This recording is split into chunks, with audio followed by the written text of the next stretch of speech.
ወንድሜ እወድሃለሁ። እሺ ጀመረሽ ደግሞ ልትጃጃይብኝ። በቃ ስብሰባ ልገባ ነው።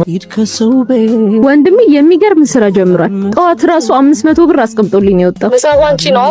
ኧረ እባክሽ አንቺ ቀልጂ አታካብጂ። አንቺ ደግሞ ቆይ እደውልልሻለሁ።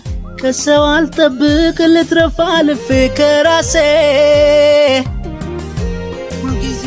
ሄሎ ወንድሜ ምን ፈለግሽ? ጓደኞቼ ጋር ልወጣ ነበር።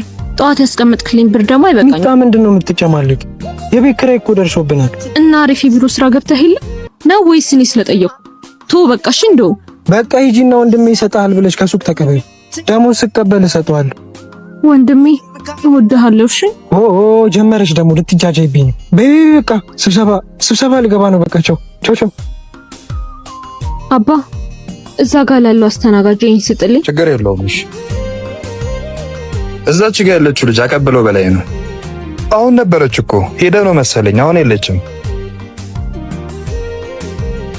የቤቱ ታላቅ ልክ እንደ አባት ነው የሚባለው ለካ እውነት ነው። እኛ እንዳይከፋን ብለህ የራስህን ደስታ ታውከው። እወድሃለሁ ወንድሜ።